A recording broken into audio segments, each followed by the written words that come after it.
شروع اللہ کا نام لے کر جو بڑا مہربان نہایت رحم والا ہے۔ اے پیغمبر صلی اللہ علیہ وآلہ وسلم، جو چیز اللہ نے تمہارے لیے جائز کی ہے تم اس سے کنارہ کشی کیوں کرتے ہو؟ کیا اس سے اپنی بیویوں کی خوشنودی چاہتے ہو؟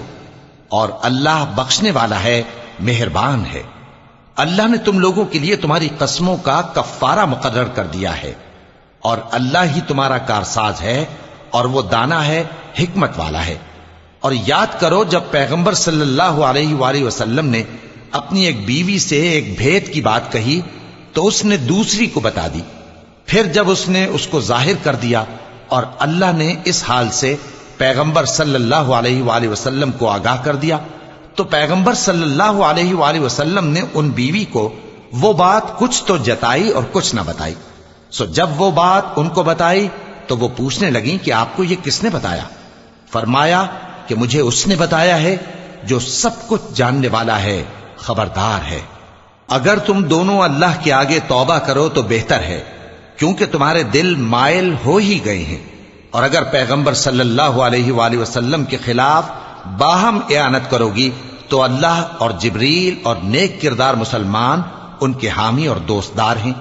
اور ان کے علاوہ سب فرشتے بھی مددگار ہیں۔ اے ازواج نبی، اگر پیغمبر صلی اللہ علیہ وآلہ وسلم تم کو طلاق دے دیں تو عجب نہیں کہ ان کا پروردگار تمہارے بدلے ان کو تم سے بہتر بیویاں دے دے، مسلمان، ایمان والیاں، فرما بردار، توبہ کرنے والیاں، عبادت گزار، روزہ رکھنے والیاں، شادی شدہ اور کنواریاں۔ مومنوں، اپنے آپ کو اور اپنے اہل و عیال کو اس آگ سے بچاؤ جس کا ایندھن آدمی اور پتھر ہوں گے، اور جس پر تند خو اور سخت گیر فرشتے مقرر ہیں۔ وہ کسی حکم کی جو اللہ ان کو دیتا ہے نافرمانی نہیں کرتے، اور جو حکم ان کو ملتا ہے اسے بجا لاتے ہیں۔ کافرو، آج بہانے مت بناؤ، جو عمل تم کیا کرتے تھے انہی کا تم کو بدلہ دیا جائے گا۔ مومنو، اللہ کے آگے صاف دل سے توبہ کرو، امید ہے کہ وہ تمہارے گناہ تم سے دور کر دے گا اور تم کو جنتوں میں جن کے نیچے نہریں بہ رہی ہیں داخل کرے گا۔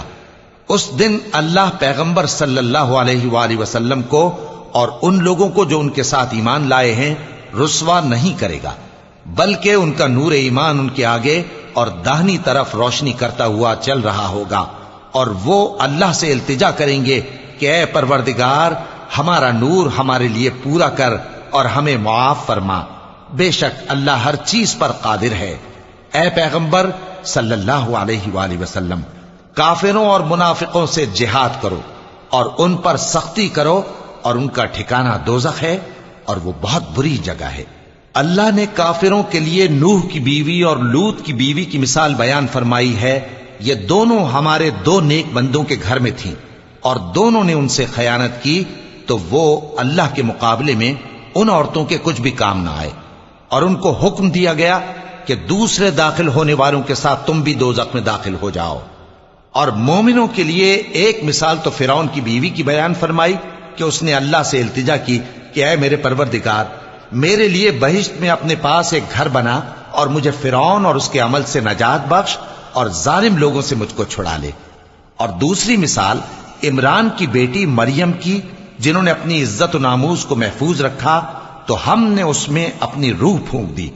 اور وہ اپنے پروردگار کے کلام اور اس کی کتابوں کو برحق سمجھتی تھیں، اور وہ فرما برداروں میں سے تھیں۔